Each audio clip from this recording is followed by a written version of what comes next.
Susan Carter's home sat at the end of a tree-lined cul-de-sac, surrounded by neatly trimmed lawns and white picket fences. It was the kind of neighborhood where everyone knew each other. And while the friendships were polite, they rarely ventured beyond the occasional wave or borrowed cup of sugar. Susan, 67 and widowed for nearly a decade, had built a life of solitude since her husband, Paul, passed away. Her days were marked by routines, tending her small vegetable garden, reading novels on the porch, and baking pies for the church bake sale. It was a simple life, but it was one she found comfort in. However, her quiet existence had taken on a new dimension over the past few years. Helen Morris, her elderly neighbor, had become more than just the woman who lived next door. Helen, 88, was frail and alone, her health deteriorating steadily after the death of her husband, Frank. Nearly 20 years earlier, their connection had begun with small gestures. Susan, noticing Helen struggling to carry groceries one afternoon, had offered to help. That simple act of kindness blossomed into a bond that became a lifeline for them both. Susan's mornings often began with a short walk across her neatly paved driveway to Helen's home. She'd carry a tray of breakfast, usually scrambled eggs, toast, and a cup of tea, and let herself in with the spare key Helen had insisted she take. "Good morning, Helen," Susan greeted her cheerfully one bright Tuesday morning, placing the tray on the small table near the recliner where Helen spent most of her days. Helen looked up, her pale blue eyes lighting with gratitude. "Good morning, dear. You're too kind to keep doing this for me." "Nonsense," Susan replied, fluffing the pillows behind Helen's back. "You'd do the same for me if the roles were reversed." Helen chuckled softly. "Maybe when I was younger. These days, I'm more of a burden than a helper." Susan stopped adjusting the pillows and knelt by Helen's side, taking her hand. "You are not a burden, Helen. Don't ever think that."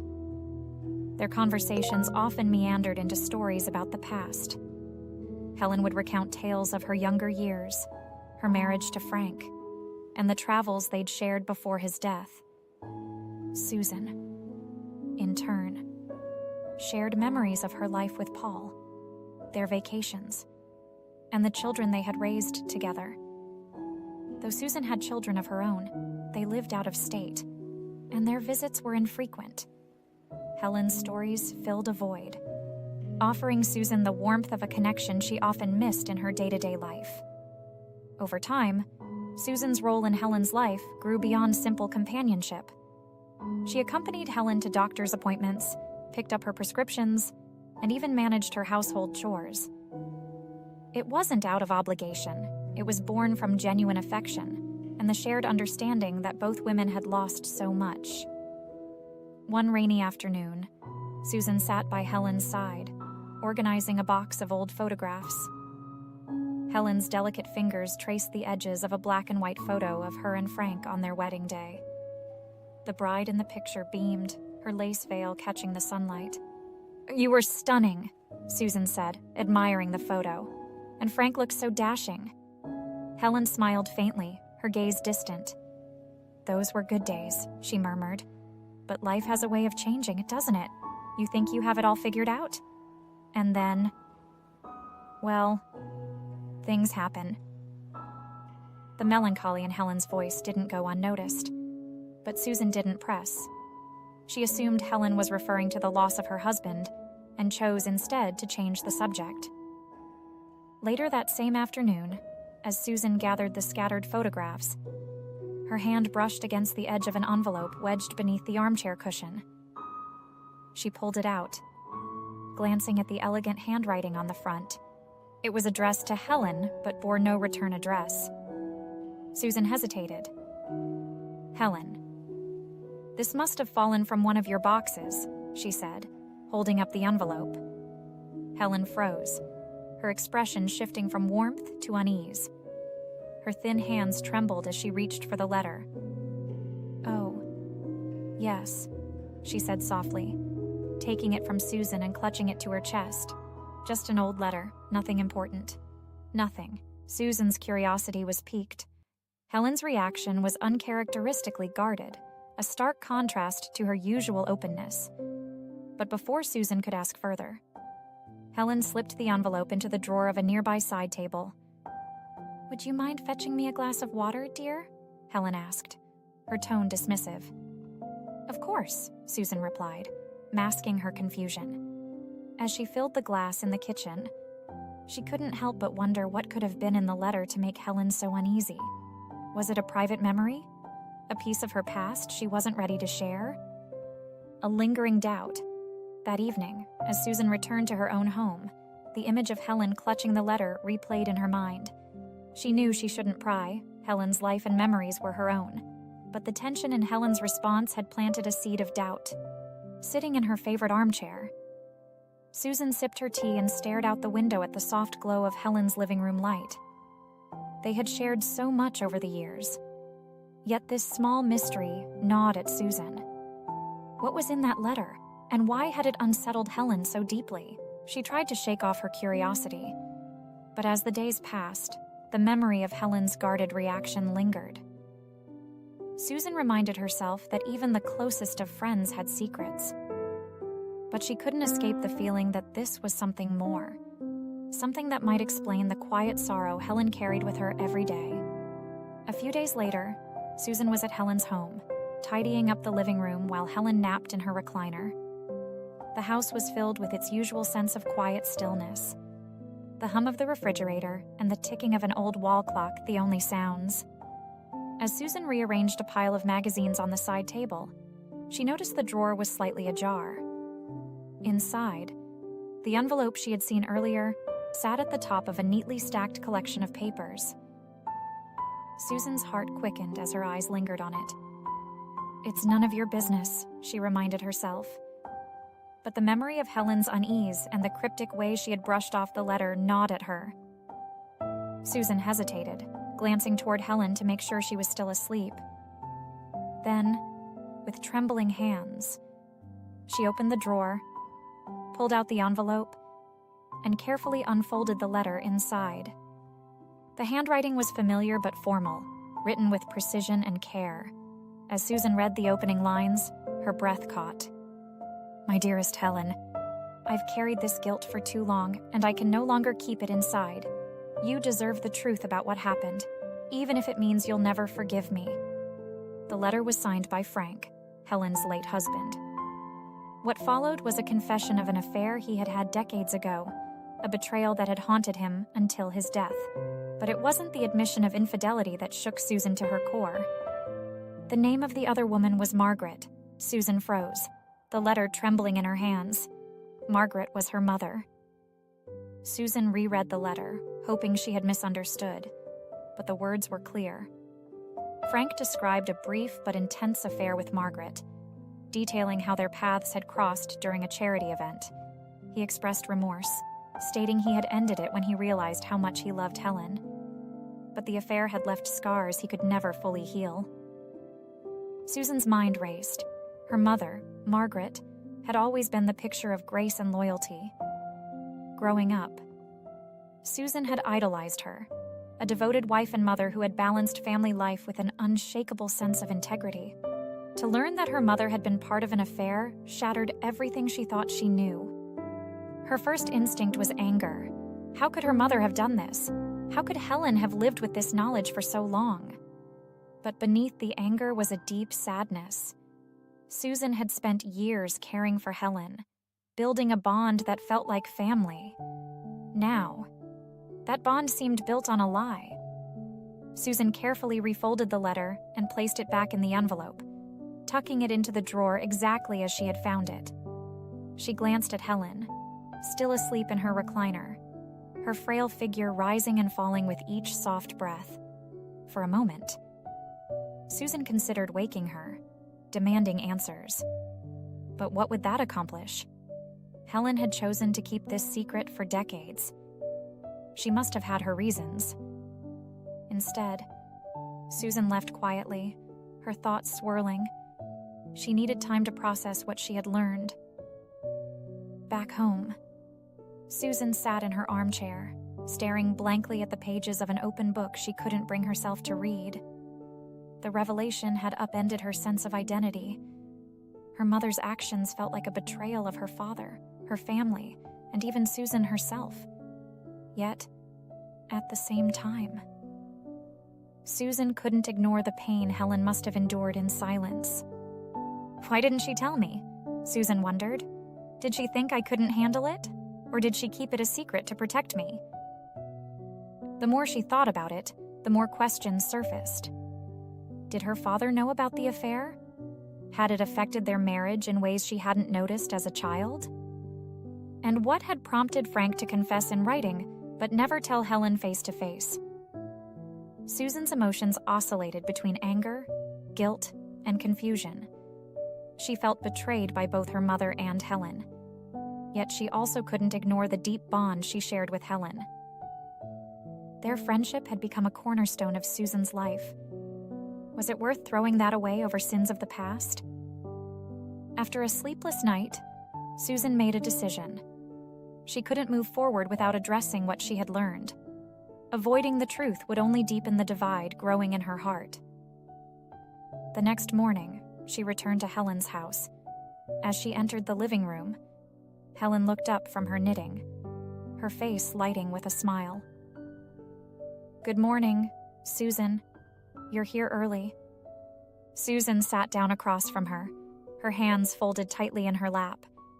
"Helen," she began, her voice trembling slightly, "I need to talk to you about something, and I need you to be honest with me." Helen's smile faded, replaced by a look of concern. "What is it, dear?" Susan hesitated, then plunged ahead. "While I was tidying up the other day, I found a letter from Frank." Helen's expression shifted immediately. Her hands stilled on her knitting needles, and her eyes darted away.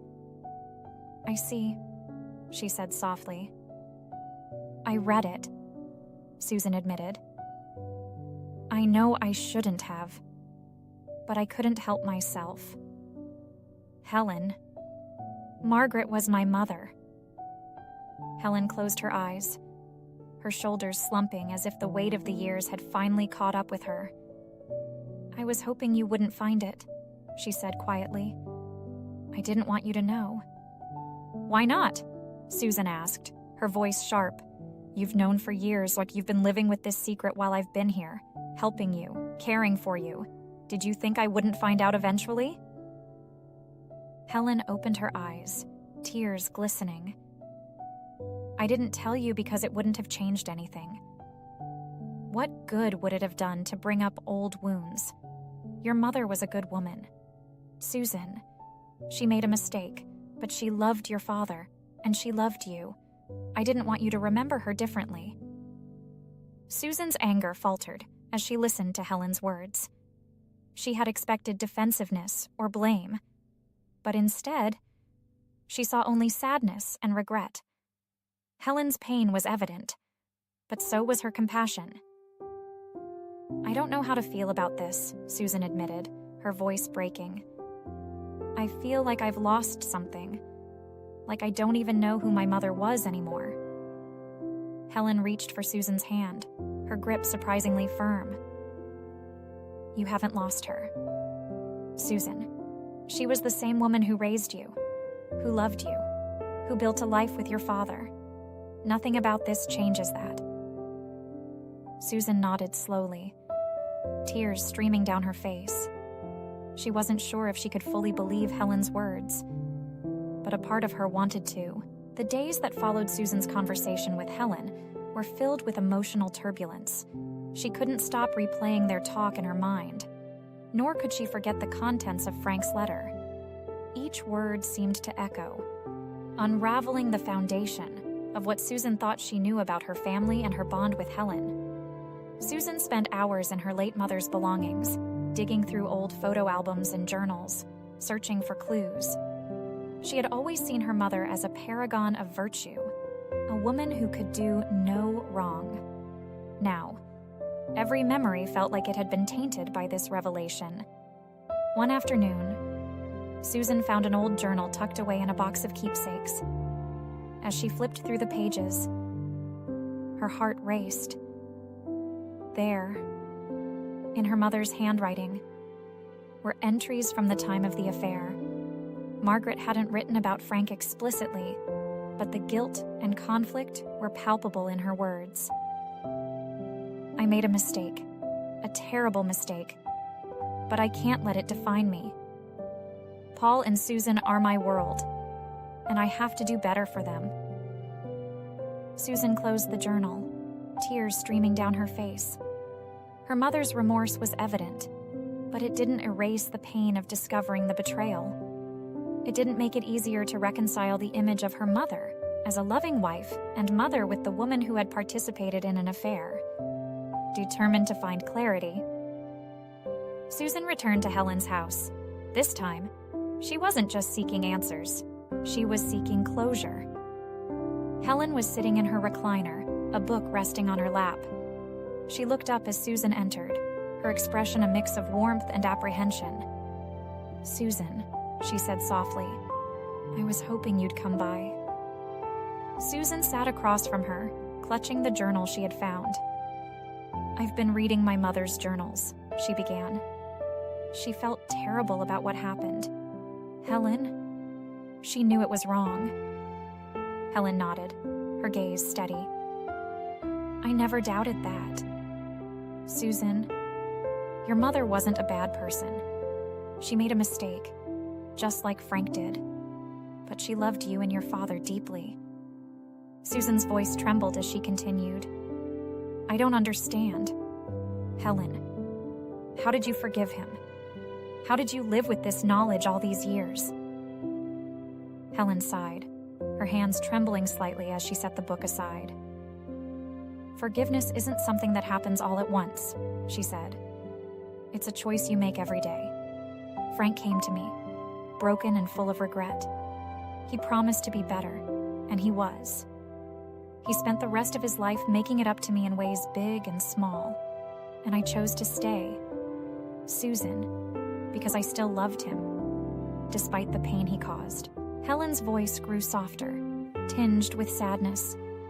"But forgiveness isn't just about the other person, it's about yourself. Holding on to anger and resentment only eats away at you. I forgave Frank for my own sake, so I could find peace. And I forgave your mother too. I realized she was human, just like the rest of us." Susan listened, her emotions a swirl of anger, sadness, and understanding. Helen's words resonated, but they didn't erase the hurt she felt. "I don't know if I can forgive as easily as you did," she admitted. "It feels too big, too overwhelming." Helen reached for Susan's hand. "That's okay.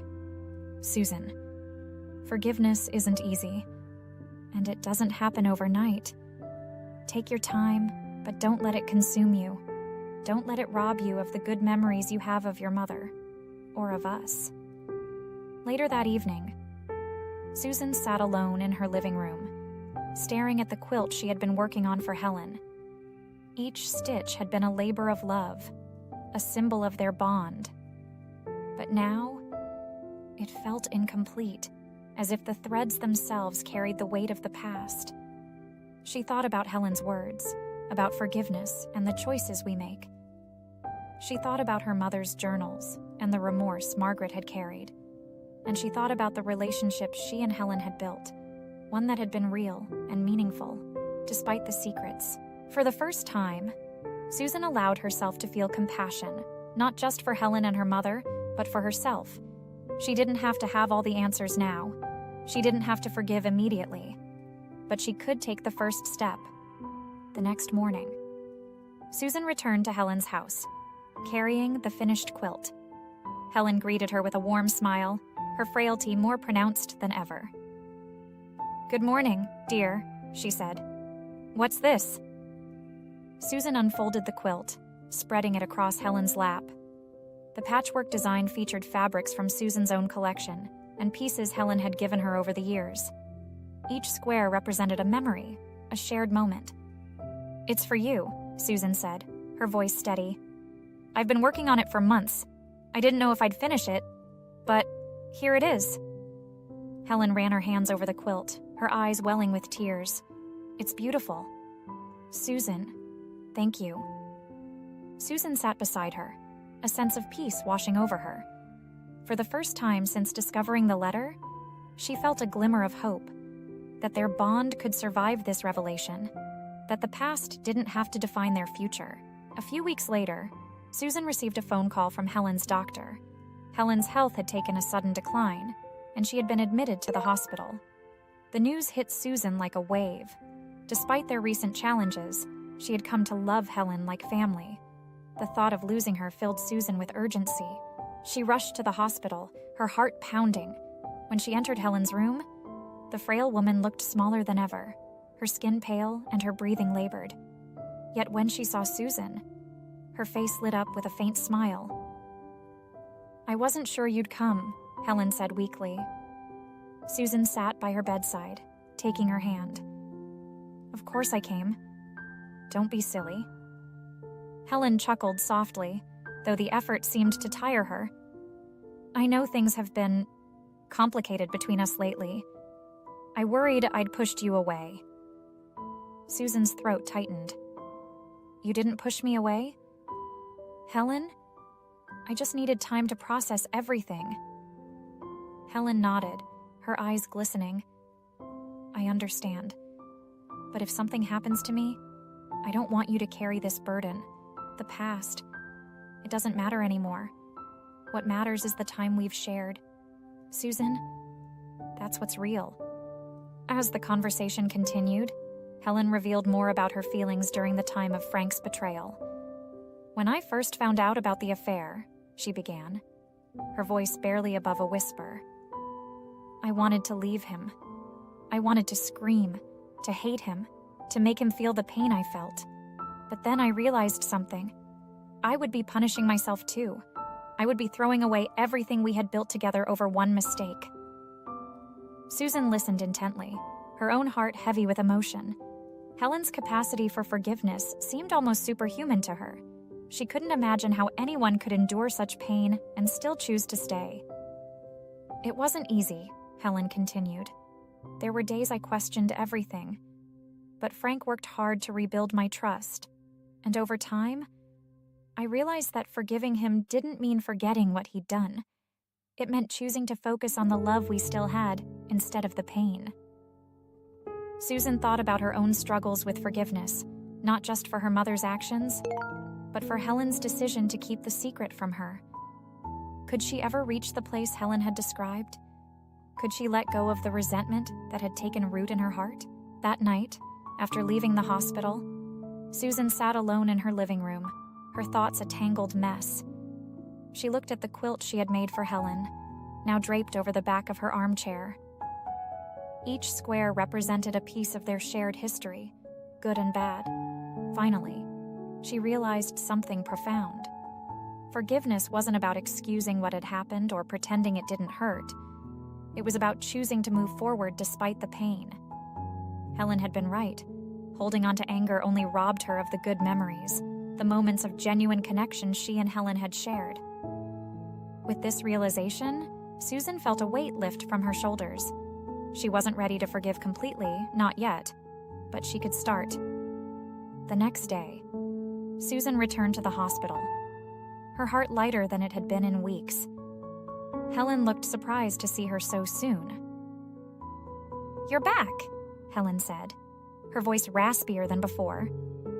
"I'm not going anywhere," Susan replied, pulling a chair closer to the bed. "There's something I want to say." Helen's eyes searched Susan's face, a mix of hope and trepidation. "What is it, dear?" Susan took a deep breath. "I don't know if I can forgive everything right now, but I want you to know that I love you. Helen, you've been like a second mother to me, and I don't want the past to ruin what we have." Tears welled in Helen's eyes, spilling down her cheeks.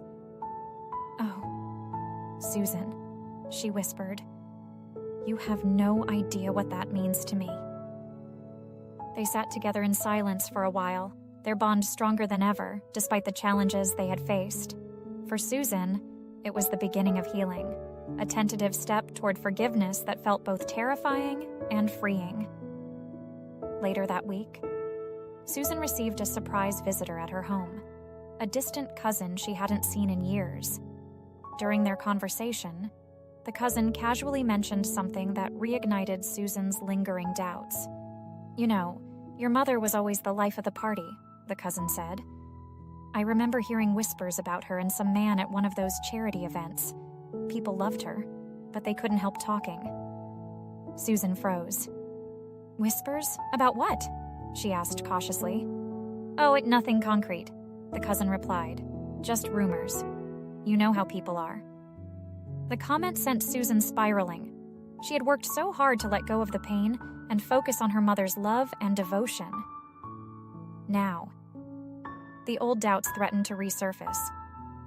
That evening, Susan visited Helen again, seeking comfort. She shared what the cousin had said, her voice trembling with frustration and sadness. "It's like I can't escape this. Helen, every time I think I'm ready to move on, something pulls me back." Helen listened patiently, her frailty making her seem even more serene. When Susan finished, Helen reached for her hand. "Susan," she said softly, "your mother's mistake doesn't define her or you. You are more than the whispers of the past. You are your own person, and you have the power to choose what you hold on to." Helen paused, her breathing labored.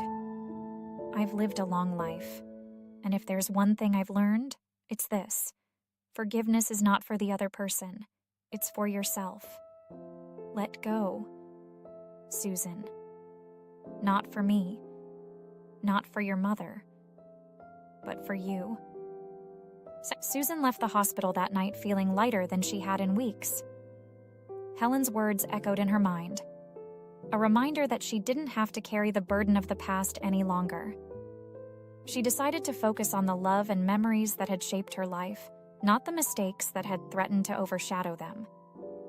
Helen's health continued to decline in the weeks that followed. Susan remained by her side, tending to her needs and holding her hand during the quiet moments. Their conversations became more introspective, filled with shared memories, laughter, and unspoken understanding. One morning, as the sunlight streamed through the hospital window, Helen looked at Susan with a gentle smile. "Susan," she began, her voice weaker than ever, "I want you to know something. You've given me more than I could have ever asked for. You made these last years of my life full of joy, even when I didn't think it was possible." Susan's throat tightened. "You've given me just as much. Helen, you've been like a second mother to me." Helen squeezed Susan's hand, her eyes brimming with tears. "Then promise me something. Promise me you'll live your life fully. Don't let the past hold you back. You deserve to be happy. Susan." Susan nodded, tears streaming down her face. "I promise, Helen." Later that evening, surrounded by the quiet hum of the hospital machines, Helen passed away peacefully, her hand still resting in Susan's. In the days following Helen's passing, Susan felt a profound emptiness. Her home, once filled with the rhythm of her daily visits to Helen, felt unnaturally quiet. Yet, amidst the grief, there was also a sense of peace. Helen's words during her final days lingered in Susan's mind, guiding her toward a new perspective on life. As Susan sorted through Helen's belongings, she found a small box labeled "For Susan." Inside was the quilt Susan had made for Helen, carefully folded alongside a handwritten note. "Dear Susan, you've been my light in these later years, my reminder that love and kindness can heal even the deepest wounds. This quilt represents our journey together, the good, the painful, and everything in between.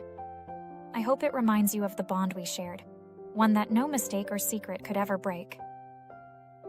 With all my love, Helen." Susan clutched the note to her chest, tears streaming down her face. Helen's words were a final gift, one that solidified their bond and gave Susan the closure she needed. Inspired by Helen's note, Susan decided to visit her mother's grave for the first time in years. She brought with her the journal she had found, along with a bouquet of Margaret's favorite flowers, yellow tulips. Standing at the gravesite, Susan spoke aloud, her voice steady despite the tears threatening to spill. "Mom, I've been angry with you, hurt by what I learned, but I've also come to understand that you were human, just like the rest of us. You made a mistake, but that doesn't erase the love you gave or the life you built with Dad and me." She placed the flowers at the base of the headstone, her heart lighter than it had been in months. "I forgive you, Mom, not because it's easy, but because it's time. Time to let go of the pain and hold on to the love." As she walked away, Susan felt a renewed sense of purpose. She couldn't change the past, but she could choose how it shaped her future. In the months that followed, Susan poured herself into her quilting, creating pieces that told stories of love, resilience, and forgiveness. She joined a local quilting group, where she found a new circle of friends who shared her passion and offered a sense of community she hadn't realized she was missing. One day, the group encouraged her to showcase her work at a local art fair. Susan hesitated at first, unsure if her pieces were worthy of public display. But as she looked at the quilts she had made, each one a testament to her journey, she realized they were more than just fabric and thread. They were symbols of her growth, her strength, and her ability to find beauty even in the hardest moments. At the fair, Susan's booth drew a steady stream of visitors. Many were drawn to the quilt she had made for Helen, now displayed prominently with a small card that read, "In memory of Helen Morris, a friend, a mentor, a second mother." One evening, after the fair had ended, Susan sat on her porch with a cup of tea, reflecting on the path that had brought her here. She thought about Helen, her mother, and the lessons they had both taught her. Lessons about love, forgiveness, and the complexity of human relationships. Her phone buzzed, and she saw a message from her daughter, inviting her to spend the holidays with the family. For years, Susan had been hesitant to impose, afraid of being a burden. But now, she realized how much she valued the connections in her life.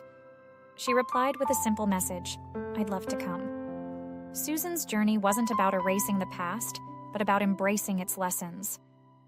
She had learned that forgiveness wasn't a single act, but a process, one that required courage, vulnerability, and a willingness to let go of pain. Through her bond with Helen, Susan discovered the strength to confront her own wounds and build a future rooted in love and connection. Her story is a reminder that even in the face of betrayal and loss, it's possible to find healing and hope. It's a testament to the power of human relationships, the resilience of the heart, and the beauty of starting anew.